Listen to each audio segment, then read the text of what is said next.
(1989년 6월 6일) 영국 팅글리시에 살고 있는 한 남성이 식료품을 사러 집을 나갔다가 실종되는 사건이 발생했는데요. 그의 아내는 남편이 사라졌다며 경찰에 실종 신고를 했고, 그의 아내가 경찰에 말하길 기다리던 딸의 결혼식이 바로 내일인데 저희 남편이 갑자기 사라질 리 없어요. 범죄나 사고를 당한 것 같아요.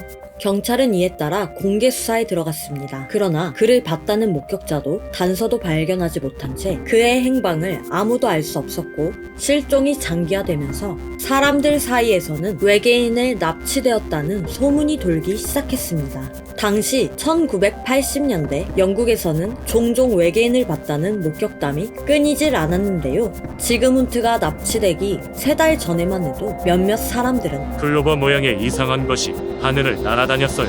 하늘에서 빛을 내는 풍선 같은 것을 봤어요. 이 외에도 많은 UFO 관련 목격담이 나왔는데요. 지그문트의 실종도 비슷한 시기에 일어나 외계인을 납치되었다는 소문은 점점 커져만 갔습니다.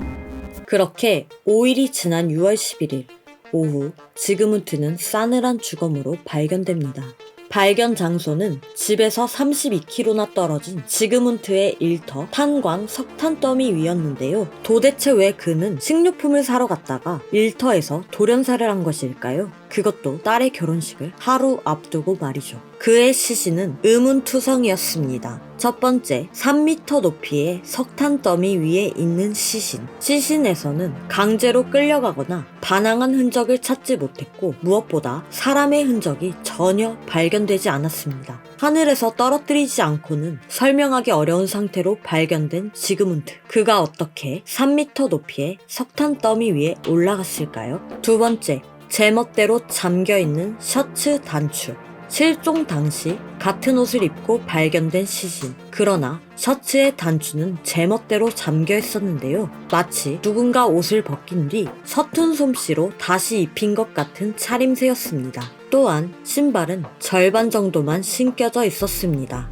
세 번째, 이 세상에서 어디에도 본 적 없는 상처. 지그문트의 시신 머리 뒤쪽, 어깨와 목에는 화상 같은 신비한 상처가 있었고, 그 위에는 약을 바른 듯 젤로 덮여져 있었는데요. 젤의 성분을 분석해보니 지구상에 알려지지 않은 새로운 물질이었습니다. 네 번째, 죽은 지 5일이 지났지만 멀쩡한 시신의 상태. 지그문트는 실종 5일 만에 발견됐지만 수염은 하루밖에 자라지 않은 상태로 보였습니다. 외관상 숨진 지 불과 몇 시간밖에 지나지 않은 것처럼 보였는데요. 일반적인 변사 사건의 시신과는 너무도 달랐습니다. 검시관 제임스 덤블은 그의 시신을 보고 이렇게 말했습니다. 지그문트의 사인은 심장마비라고 판단됩니다.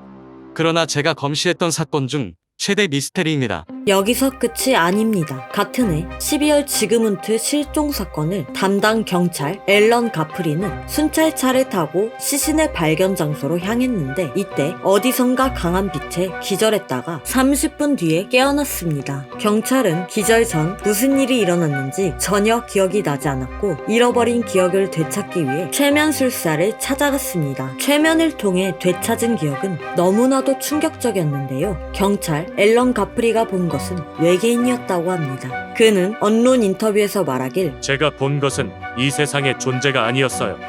너무나 믿을 수 없는 광경이었고 난생 처음 겪는 일이었죠. 지그문트 아담스키는 정말 외계인에 의해 죽음을 맞은 걸까요? 지금까지도 의문점은 풀리지 않은 채 미스테리로 남아있습니다. 이상 미스테리 대학이었습니다.